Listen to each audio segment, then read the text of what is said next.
মার্কিন নতজানু নীতির কারণে পররাষ্ট্রমন্ত্রী খলিলুর রহমান বিএনপির মধ্যে টিকে আছে বলে অভিযোগ করেছেন গণতান্ত্রিক যুক্তফ্রন্ট আয়োজিত সমাবেশে অংশ নেওয়া বক্তারা।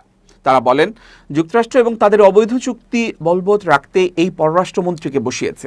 জাতীয় প্রেস ক্লাবের সামনে আয়োজিত সমাবেশ ও বিক্ষোভ মিছিলে বক্তারা এসব অভিযোগ করেন। যুক্তরাষ্ট্রের সঙ্গে করা বাণিজ্য চুক্তি জাতীয় স্বার্থবিরোধী বলে জানিয়েছেন গণতান্ত্রিক যুক্তফ্রন্ট। তারা এই চুক্তি বাতিল ও দেশবিরোধী চুক্তি নিয়ে সরকারের অবস্থান স্পষ্ট করার দাবিও জানিয়েছে।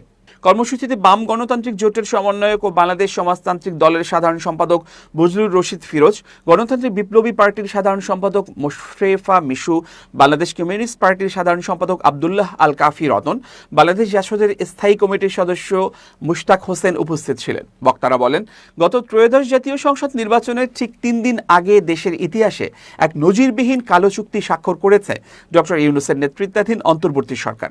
আমেরিকার সঙ্গে সম্পাদিত এগ্রিমেন্ট অন রেসিপ্রোকাল ট্রেড বা পারস্পরিক বাণিজ্য চুক্তির মাধ্যমে বাংলাদেশের সার্বভৌমত্ব, অর্থনীতি, কৃষি, বাণিজ্য, পররাষ্ট্রনীতিকে হুমকির মধ্যে ফেলা হয়েছে। ইউনূস সরকার তড়িঘড়ি করে এবং কঠোর গোপনীয়তার সঙ্গে এই চুক্তি সম্পাদন করেছে।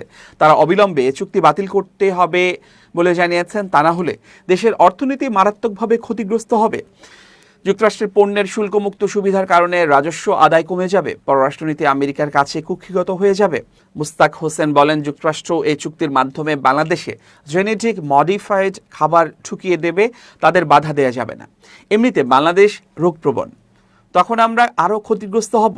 তিনি বলেন, ভারত ও চীনের চেয়ে বেশি দাম দিয়ে বস্ত্র খাতের জন্য যুক্তরাষ্ট্র থেকে তুলা আমদানি করতে হবে, অস্ত্র কিনতে হবে ওখান থেকে, আমরা অর্থনৈতিকভাবে ধ্বংস হয়ে যাব। মুস্তাক হোসেন বলেন, 15 বছর যে ফ্যাসিবাদের বিরুদ্ধে লড়েছি, অন্তর্বর্তী সরকার তেমন একটা কাজ করেছে যা পুরোপুরি দেশের স্বার্থবিরোধী।